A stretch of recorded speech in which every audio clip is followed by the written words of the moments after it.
Thank you for joining me again, BJ. Do you like to go by Benjamin or BJ? It doesn't matter. I mean, different friends call me different things. BJ kind of fits nicer in social media because it's shorter. But at the end of the day, if I'm going to write a book and I'm going to be somewhat legitimate, I should probably use my name. Okay. Hello, Benjamin. Now you're all formal. Thank you for joining me on the same drugs. It's been about a year since I talked to you last. It was February last time we talked. Right, sort of in the heat of things. Mm-hmm. Tell me how you've been since then. What's been going on? Oh my God.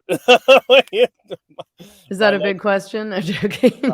My life has been crazy. I could write a book about it. Well, I did, but even since then, it's been so much has been like. We'll take today for example. I woke up early at 5:30 in the morning or 5 in the morning, and I got a message from Jordan Peterson that he'd sent out to a number of people. Myself, Russell Brand, I think Rogan was on the list, Gad, a whole bunch of us, basically saying that the College of Psychologists in Ontario is reprimanding him for his political opinions and going to pull his license, and they're disciplining him. I did see something about that online. Yeah, so he sent me and a whole bunch of people messages, basically, looking for help to get the word out, sort of thing. And, my Substack has grown significantly, as well as my, platform somewhat since the book came out. Mm-hmm. And so I called a journalist who I know, who's been a journalist for, 30 plus years, and he's written for my Substack before. And I said, listen, I'm doing this in bed. And I'm telling you, we got to do something. And he said, yeah, sure. Okay, let's get on the phone shortly. I get to the car. I'm driving to my service center to pick up my truck from repairs. We're drafting the article together. I'm picking up the truck, go to get a load. I'm in the yard blocking up traffic, trying to upload this post to my Substack to get it out in time. Like, it's just kind of, that's what my life has been for the past year, doing three things at once that are completely at odds with each other. But, that's life. And you wrote an entire book, Honking for Freedom, which is very impressive. It's a lot of work. I wish that I had my copy here, but the actual physical copy is in the US. So I just read a PDF on my laptop, so I can't hold it up and show the cover, unfortunately. I wish I had mine here. Normally I do, but I was at a Shiva house and I had to give them all away the other day. So I have a whole bunch at home. So we'll overlay an image. Have you, I mean, what's the response been to the book? Do you have any sense of how many people are being exposed to the virus, the trucker virus? Yeah, the truth virus, right? Yeah. It's been shockingly good, really good. And I think it's because, and this is why I asked, like, legitimately, I want to know what your opinion is, just because I trust your opinion. And I tried to go with, I wrote it with John Goddard, who was a journalist, an investigative journalist for the Toronto Star for 30 years. And boy, were his skills as an investigative journalist really important. It took us 2 months just to put together the timeline, because I don't know which day, which interview I did. Like, you lose track of it in the fog of war, sort of thing. But we wanted to keep it on all the positive stories, all the good things that happened, all the unity and the love and the coming together. Didn't really want to focus on the negativity too much. I mean, obviously it's there, but I wanted to put together something that could reach people. You don't just want to preach to the choir all the time. Sometimes you want to reach people who think differently than you. And my hope was we would have this beautiful story that would fill in the gaps for a lot of people who saw what was going on, but still had some questions. But they would be able to take this book and give it to friends and family who might not have been on side or even understood what the convoy was about. And it would allow them to get the full picture of what a beautiful moment it was, right? Yeah. I mean, what I appreciated about the book, in part, but probably mostly is that it described what actually happened. I mean, as you know, I know that that was probably the point. Um, but I mean, there was the media coverage was so bad. Yeah. And the way that the convoy was framed, its aims, the way those involved were described was really horrible. And I mean, I hope that a lot of people have changed their minds since, since they were listening to the CBC while the convoy was going on in Ottawa, and like Mhm. Justin Ling was trying to create a January 6th type narrative. Equating me to Anders Breivik, and I still haven't decided if I'm going to seek defamation against him. I mean, Yeah. it was pathetic. It was I mean it was terrible, but I found it really pathetic and desperate, honestly, because these Canadians wanted so badly, not only for something terrible to happen, which is a strange thing to want for Canada and for Canadians, but Yeah. that they wanted so badly to have this American style drama. Yeah. Right? I mean, Yeah. Trudeau did the same thing. Trudeau said he gave this weird out of context quote, you included this in the book, to the media when he reemerged from hiding at his lake house or wherever he ran off to, fearing bouncy Hashtag castles. leadership. But he said, there's a right to protest, not a right to shut down our democracy, our democratic process. Yeah. Whenever you hear them say democracy, the word they mean is power. So this is dangerous to our democracy. When the media regurgitates this is dangerous to our power. Right. And I mean, I felt that that was just another kind of manipulation trying to scare people into thinking that there was some kind of terrorist attack on the Capitol. Yeah. Again, akin to the January 6th thing. Yeah. Unlike January 6th, we had a soup kitchen, we had the hot tubs, we had the barbecues, and I since found out 3 saunas, or if you're Finnish, sauna. There were Nice. 3 of them that were built and set up, and all the various dance parties every night. There was EDM music depending on which corner. There was a one corner that was specifically for salsa music. So people were getting salsa lessons and stuff like that. Like it was great. It was beautiful.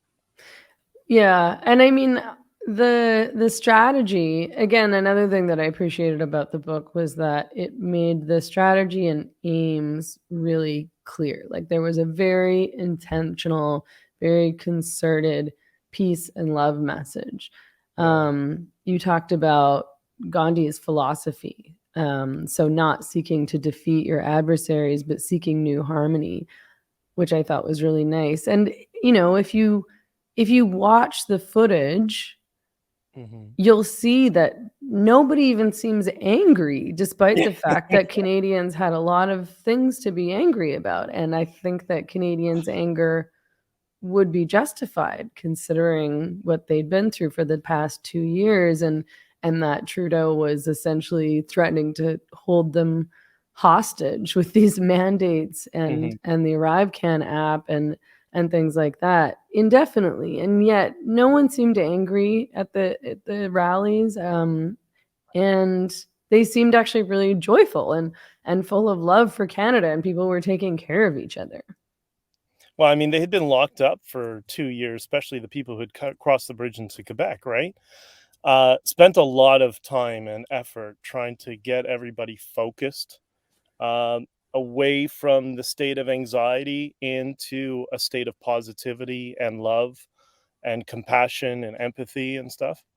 That was a lot of work, like a lot of work and a lot of phone calls, a lot of messaging. But I think it was time well spent, and people realize that over time, you know what? It's so easy to be angry. Like it's when you build a YouTube channel, it's really easy to build an audience if you're angry. It's Mhm. another thing to build a community of people around peace and love and coming together. But the fact that people have been locked up for so long, that it was very easy for them to slip away from anxiety when they walked up the street in Ottawa on Wellington Street and said, "Wow, wait, people aren't wearing masks. This is awesome." I had that feeling too. And it's like, because remember, we were under a mask mandate and it was hard lockdown again and all that sort of stuff. And you're all of a sudden you're surrounded by tens of thousands of people say, "Screw it, let's just dance and hang out and whatever." And it was just it was like Burning Man in the middle of downtown Ottawa. It was amazing. Yeah. And I mean, not only would people have been incredibly exhausted and just sick of Mhm. wearing these masks, but the other obvious benefit of being able to take off the masks is that people can smile at each other and talk to each other. That's right. You And know, we'd all it's been so very cut off. yeah. And then they finally, like, I don't know, I get the impression you're similar to me in this way.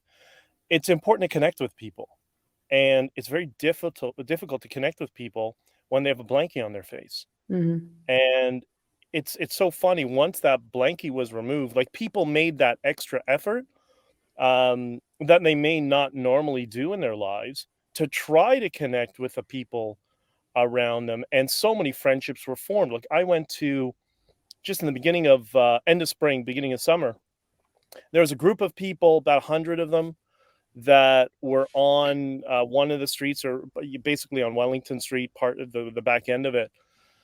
And they, for 3 weeks, they were there helping each other, getting each other water, getting each other food, helping to, somebody would run, do the laundry every couple of days and that sort of stuff, taking care of each other's kids and families. And they formed this bond and this friendship. And every month now, they all try to get together, and they invited to me to one of their barbecues in the at the end of the spring. And it was an honor to meet these people, and they really have formed some strong friendships, and that they never would have had before. And that had happened across the country. It was absolutely amazing. And there were convoys of truckers, people that I'm still in touch with, who are trying to drag me out to BC. They want to bring me to Kelowna and Vancouver, all the way up to Dawson Creek. That they were running convoys the entire time. They're having county fairs. They're having all these things in support of the truckers, and those people have formed friendships that they wouldn't have had before, just around the whole virtue of a love and respect for one another, and respect for one another despite their political differences, which is the big thing, because everything's been so politicized so much. This one trucker I gotten to know very well, John. We've become very, very good friends. We were friends before, but we've gotten very tight since then. And he's like, "Yeah, I got friends. We're NDP friends or this, but you know what? We get together. We don't care. We just get together and hang out with our families, and we barbecue, and Canada and freedom and love and all that sort of stuff." And I think that's the legacy so far that we can build upon, and that's what I wanted to communicate in the book. Right. And I mean, that's something that's really desperately needed in Canada after the past 2 years, as well as in the US. But we have, as a country and as a culture, developed this idea that you should be divided based on politics and based on ideology. You should be divided based on the kinds of media that you listen to, right? And whether or not you support Jordan Peterson or hate Jordan Peterson. You know what I mean? So I Yeah, think and I that that legacy is great. I think that has been something that came out of the convoy is really important. Yeah, and I think, from my personal experience, I think that intentional comes from the political class. One of the things, I don't think we never talked about this, but I had been a candidate in the past, and never again. It's the worst. Just get away from politics. But it was an experience. It's a learning experience. And one of the things I learned is, when you're a candidate for any of these parties, it doesn't matter which one it is, you knock on a door. They're not knocking on a door to talk to you. They're knocking on a door to identify, are you a one, a two, or a three? If you're a one, you're a strong supporter. If you're a three, you're the opposition. neither of those people get follow-ups. If you're a 2, that means you're a potential swing voter, and you're the one who gets the follow-up phone calls. That's how cynical it's all become. And so it's at a great advantage to the political structure to put us into these silos, to say you're either a 1 or a 3 or potentially a 2. It benefits them, but you know what? It puts all of us and our society at risk, because it becomes this emotional rot that starts to tear apart at our society. And I think we got to start resisting. That's why I was so happy to go on when Russell Brand reached out to me and said, come on, because there's a guy who, I guess you'd say his political worldview is the center left or whatever. Like, I don't really care. But he's a reasonable guy, free speech, wants to talk to everybody. And that's what we need. And if we do that, we're going to build this new sort of golden era, or Stephen Hicks and I discussed this several years ago, this Enlightenment 2.0, where it's going to be cool to have friends who have differing political views, that you can engage in these intellectual conversations up until the point you start to argue, and you learn to drop it. Okay, fine, we disagree, and move on. And if we can harness that and build that into something in our culture and utilize the internet for that purpose, the future is going to be amazing for all of us. Right. I mean, I tweeted recently something Yes, you're back on along. Twitter. Oh yeah, that. Congratulations. Thank you, Elon Musk, by the way. Oh my God. I was so happy. You can't imagine how much I miss Twitter. Yeah. I Okay, had good. practically given up, and then thanks to Joe Rogan and Elon Musk, I'm back and tweeting far too much. That's awesome. But it's great. But I mean, I tweeted recently, I think, like something I learned last year, but it's probably more realistically something that I learned over the past couple of years, during the lockdowns and having left Canada and moved to a different country and made new friends here, was that, I think it's actually really a pretty small minority of people who think that it's normal and good to only be surrounded by people just like you, to be Oh, yeah. surrounded by people who vote for the same party as you, again, who read the same or listen to the same media that you do and share all of the same views on life, views on politics, views on ideology.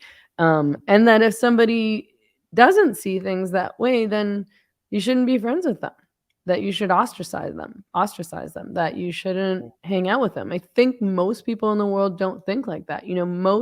I think probably most of my friends now, this is much different than when I was in Vancouver. Most of my friends now, I don't think any of us really care what the other person's politics are. Like, we don't really talk about it that much. Well, one thing I always loved about Latin America, and I've seen this in Panama, Colombia, and Mexico, is the wisdom of Latinos over Canadians. Is Latinos know their government's full of crap. They understand that. So there's no point arguing, because they know they're all liars. Canadians, for some reason, believe these people. It's crazy. It's crazy making. And I always loved that, I lived in Mexico for some period of time, and just such a dismissive nature towards anything the government wants. Like, oh yeah, mañana. That's it, right? Like, just don't care. And I miss that. It's very charming, and I love it. Yeah, I think it's probably more of a live and let live, and people want to, I mean, people have less privilege in these countries in a lot of ways than people in Canada do, but I think that means that people are sort of more committed to joy and fun and family and Family. friends, and not committed to these ideological and political debates, because people have to work more and they have less, and I think that community and family is a lot more important. That's like a cultural value as well. But I think that you've probably noticed this as well. I think that people in Canada, especially in urban centers, are quite isolated from one another. Oh yeah, big time, big time. But I think also what you see down there versus Canada is, they don't have the luxury of being able to bitch and whine about every little thing that annoys them. Like Yeah, that's just and this focus, like you must have seen this. They are obsessed with their families. Like their family is everything to them there. And we don't have that. That's very different than kind of the I can't speak today. individualist. Individual, yeah, that nature of the Western world, or what do we call it, the Commonwealth countries or whatever, that there isn't that same emphasis on family that there is in Latin America, and maybe that's part of it. I don't know. I just know that people there have, despite the fact that they are poor, they're so much more happy than people are in places like Canada and the US, in my experience, or at least in the urban areas. Yeah, I think so too. I mean, people have to work so much more, and there's a lot more hardship. There's a lot more poverty, um, and and but then it's like Sunday is family day. Like family time is for Mhm. family, and nothing gets in the way of that. There's Yeah. nothing that takes precedence over your family and your commitment to your family in that way. Um, Mhm. I I wonder if you've gotten an impression about, since all this has happened, Mhm. what has happened to Trudeau's reputation around the world? I think it's kind of been as decimated as it can possibly be. That's one of the themes in the book, as we talk about the political change that had ushered in. I think right now Trudeau is a lame duck prime minister. On the provincial level, like we can't forget, and this is for people on the left and right as well.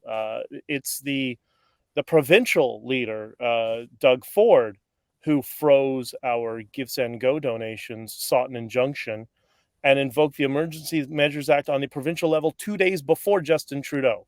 And we saw in the commission they were working together. So it's not left and right; it's the political class versus the rest of us, is what it was.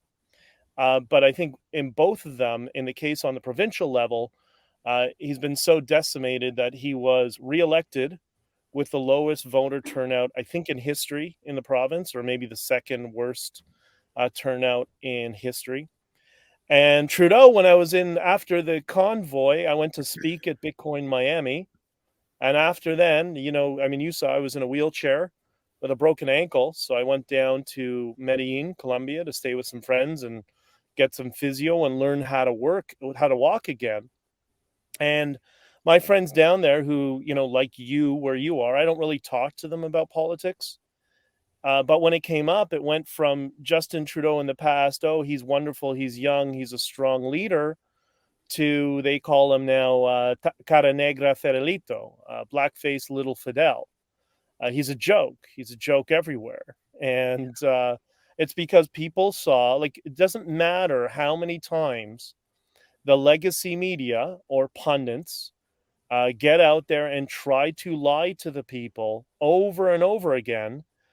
They do have eyes that function and they can see, hey, that's a party the police are beating the crap out of right now, they saw exactly what's going on. And so, yeah, I think it's decimated them around the world. Do you think that Trudeau had any idea how many Canadians he would anger? Because, I saw this in your book as well. You would meet people and they would be so angry at what Trudeau had said about them, that he had called people who weren't necessarily anti-vaccine. Like, as far as I understand, the vast, vast, vast majority of the truckers who participated in the convoy actually were vaccinated. They were just opposed to these mandates and to this ArriveCan app. Um, and he labeled them misogynists and racist. He labeled swaths of Canadians misogynist and as hateful. Do you think that that would did he think that that would gain him favor? I don't know. I think, as scary as it is, I think he doesn't care. And I don't think it's him. I think it's the people around him. I think it's been very clear to me. Like, I've had many former Liberal MPs reach out to me and connect with me since the convoy. And there was a coalition forming within the Liberal Party during the convoy. We got up to 30 some odd MPs that were trying to build a coalition to put forward a vote of non-confidence to get rid of Justin Trudeau. I think that's why they pulled the EMA, to put an end to it, because that was going to be his political career, which wasn't even our goal. But just everybody understands that this couldn't continue. So I don't think they cared, which is what concerns me. But I mean, we all saw it. I didn't really get angry. He called me a neo-Nazi. I'm Jewish, anti-vax, vaccinated, homophobic. You know my history with friends in the gay community. But the facts don't matter. It's just the basket of labels, like a 5-year-old, that our political class uses, not just in Canada, to try to deflect from their responsibility. And I think that has worn itself out, even amongst people who might have supported that sort of tactic in the past, and they thought they were doing it for good reasons. Even they now, I think they've come to the end of their end of the loop, and this has got to stop, and they want us to unify. Yeah. And do you think that national and even international perspective on the truckers and the convoy has changed since February, since we last talked? Yeah, I think so. And I think it's going to continue to change. Time heals all wounds. And when we remember in the past, we always remember with a bias towards positivity. And this is why I've told so many people who are supportive or involved in the convoy, I keep telling them, just wait it out. Unfortunately, government change and societal change is like doing a U-turn in a battleship. It's slow, it's laborious, it takes forever. And right now, we're at the point where we just had a commission that was investigating the use of, the invocation of Canada's equivalent of martial law for illegally parked trucks. That's what the violation was. And so the commission just happened. We're going to get a report in the end of February, I think is when it's due, which will be, truckers bad, government bad, don't do it again. Here's changes to the legislation. And the government will, and the political parties, not just the Liberal Party, because the Conservatives were not our friends either, will try to sweep it under the rug and ignore it and move on. But it ain't going to work this time. And you can see how the convoy still lives rent-free in all of their heads. They obsess over it. For the past week, Freedom Convoy was trending in Twitter every single day. In the past week, what's happened in the past week? Nothing. Nothing. But it still trends. They can't drop it. And it's because what happened? You had their voting base. You had the working class and the middle class rise up to protest. The people who never protest because they don't have the time. But Yeah. you know what? You made working for them illegal. So, all right, I guess we're going to become the protest class for a few weeks. And I think that struck a chord with them. They still don't understand it. Yeah, and I think that people who thought they had full control over the political narrative because they are getting that from the media, essentially, the media cater to them. The politicians in most ways cater to them. These are, the white collar workers who during the lockdowns were able to stay home and make even more money than they were making before, save money because they aren't commuting or, um, having to leave their houses, do anything. Yeah. They aren't spending money on anything. The upper class benefited a lot from this. And I think a lot of them are still angry. I think they're still angry that this got away from them and that what they and their friends thought and wanted and cared about, that they sort of imposed on the rest of Canada. Maybe probably not realizing that the rest of Canada wasn't on board with them because they don't know people outside of their circles. I think that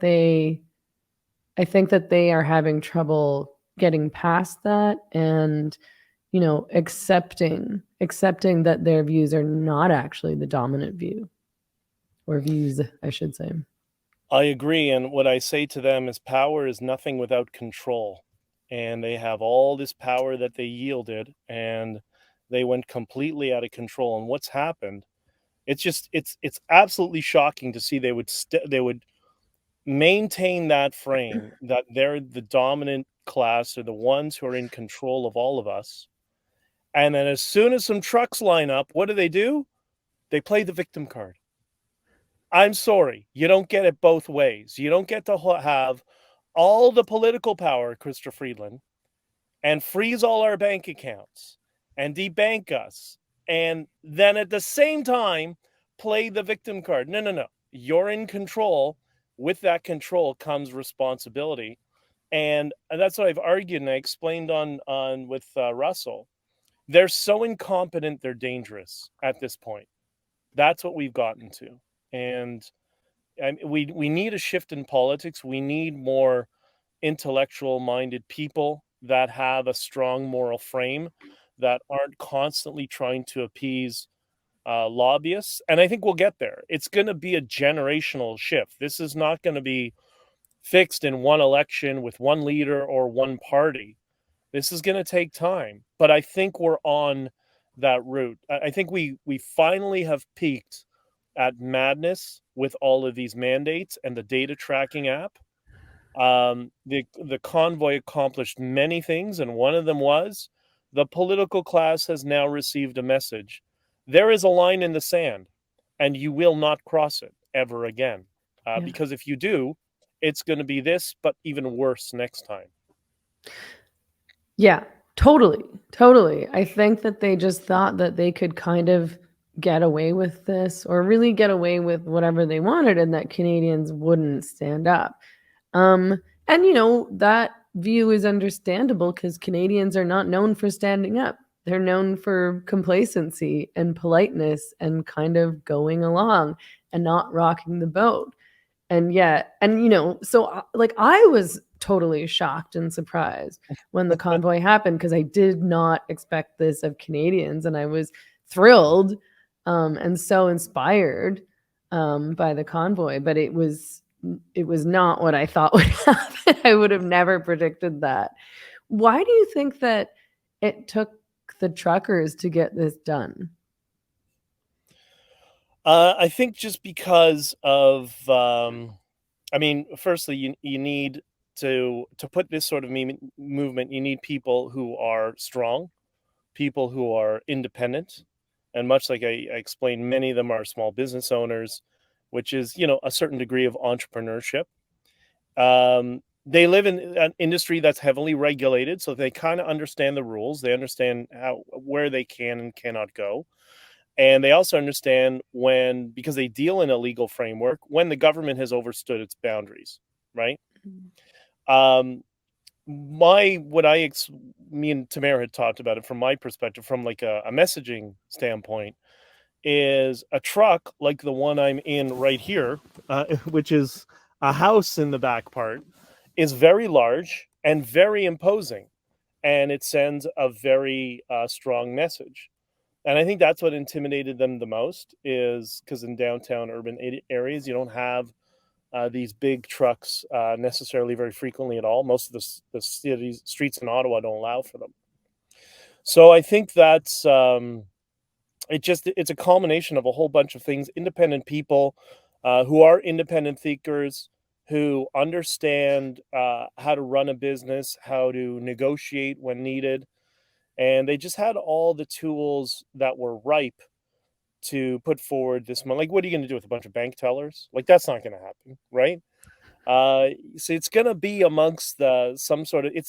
Trucking is interesting because you have that it's almost a hybrid between the working class and the entrepreneurial class, and I think that's what allowed them to be the ones to lead the fight. And also, they're always going across the country. So they know the landscape across the country. We always talk about people from, Western Canada. But if you're a trucker from Western Canada, chances are you're either traveling around all the prairie provinces in BC regularly, or you're traveling across country regularly. So you get to know the country well, and you get to know the landscape. Like all these truckers, when they're doing the convoy coming around, they knew all the highways. That's why mapping the route, most people could do it with their eyes closed, because there are not so many highways in Canada to come across the country. So everybody knew how to get there. So there's so many factors involved, but it was great. It was beyond my wildest imagination. Mhm. Is there any accountability happening, or is there going to be any accountability, do you think, in terms of what Trudeau did? In terms of invoking the Emergencies Act, in terms of these politicians really overstepping their boundaries to punish Canadians who were dissenting? I don't think so. Unfortunately, I think we're the a typical, our commission is going to be typical of what we see in Canadian politics, and part of the reason is that complacency of Canadians. We are always the silent majority. The silent majority has to stop being so silent. And I mean, what are you looking for, the opposition parties to hold them to task? I mean, they helped. They were working in conjunction with the government to try to end the protest. I've Mhm. spoken about this many times in many interviews, that it was the entire political class, the apparatus, working against all of us. Like, who's going to hold them to account? I mean, if everybody remains silent, then no, there's never going to be any accountability. There will be accountability when people start to lean on their opposition candidates and tell them, I want accountability or you're out. Yeah. And until that happens, no, I don't think so. I think it's amusing to me because Trudeau Mhm. claimed, as did many other politicians, including Biden, he claimed that the way to get out of the pandemic was to get vaccinated. The pandemic's not going to end until everyone's vaccinated. But actually, the way that we all got out of the pandemic was through the Trucker Convoy, and then Bunch the of trucks, pandemic yeah. was over. Yeah, it's amazing. What happened to the super spreader event and the Freedom Convoy? They're all super spreaders. We're all gonna die. It's funny how that didn't happen, isn't it? Everybody wants to memory hole those comments. Oh, we have to get to 1,000% immunity, sorry, vaccination, or we're all gonna die, right? Well, it was all bullshit from day one, all of it. It's just it's crazy. It's crazy, and that's not to say that there wasn't. Uh, um, there wasn't. Well, you're on YouTube, so there wasn't a cerveza sickness. We know there was. I have a couple of friends who almost died from it in Florida because they're very overweight, which seems to be what this particular virus was more aggressive with, people who are overweight. So was this all the political class was afraid to talk about people that were overweight? Is that what this was? Like, I don't know. Is that the degree of incompetency? I could believe it. I wouldn't be surprised. That's But probably part of it, and then just sort of not wanting to acknowledge that when you're not healthy, you have a harder time staying healthy, that's and the right. fact that this impacted elderly people, which shouldn't be too hard to admit because unfortunately that's also true of things like the flu. Yeah. Well, the good news is, and I think you got. I hope you got this from the book. Is we did manage to unify a whole swath of people from across the country, from so many different cultures in Canada, and not just political perspective, but just different ethnic cultures, different backgrounds, just different schools of philosophical thought. We still managed to all. I can't remember when I I arrived in Ottawa the first day, I think I might have mentioned to you, but I mentioned this on other interviews. People asked me like, what was kind of the inspiration? And I said, for me, it was a Grateful Dead concert. From when I was, a teenager and in my 20s, I used to go to Dead and Fish concerts and whatever. And they're always about peace and love and unity. And I remember being at one concert and I was in the back of a bus. I don't know what kind of drugs were there, not my thing, but whatever. And everybody, we had a hedge fund manager, a school teacher, an artist, a musician who just tours with the Dead, and everybody just loved each other and got along, and they unified around the music and this experience of just being loving towards one another. And when I arrived in Ottawa, one of the first couple of people I saw, a group of girls that were young, maybe late teens, early 20s, whatever, all in tie dye with a tie dye peace sign and freedom and love. And I'm like, oh my God, it's a Dead concert. That's what I wanted it to be. So, and I hope that was communicated in the book. We really tried to get that. And then all the other themes of the book. I did a chapter on how we tried to avoid the censorship on Twitter. So thank you, Elon Musk. But we managed to get around it even before Elon Musk was there. And I don't know. It was just, I'm still living it because we still have all these legal issues. We have a $450 million now class action lawsuit against the trucker convoy, against all of us. By whom? And which is just lawfare and harassment. Yeah. So it's essentially been put up by the people who are affiliated with the Liberal Party, Justin Trudeau's party. There's a union that's in it, a couple of businesses, and it's spearheaded by somebody who has affiliations with the Liberal Party, and we don't know where else. Who was gifted $150,000, I believe, by Melanie Joly, who is a minister in the Liberal government a couple of years ago. And magically, they've just found the resources to launch a $450 million lawsuit. Again, it's lawfare and it's harassment. It's using the legal system not for what it's intended for. It's using it to harass us, which is, I don't know. So all the money is in escrow. Everything that we raised in donations has been locked up by the government, and it's been a mess. It's been a complete mess right now. But Wow. yeah, it's not yet certified. Let's see what happens if that even happens. But it's just another layer of stress of people in the political class that, I don't know, it's this weird sadistic behavior that they have towards people who just think differently from them. Not exactly what I consider liberal values, but what do I know? No, I don't think so either. Thank you so much for joining me. It was great to talk with you again. Can you please tell us where people can find and buy your book, Honking for Freedom?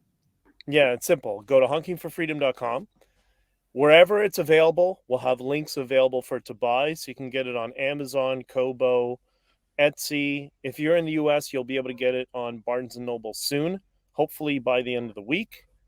And there's a beautiful video in the beginning. Mike, he has a full 45-minute long version of it as well, where he was walking through the streets of Ottawa for almost 2 weeks, and he just took footage of talking to people who said, we're just here about love. It's all of us coming together.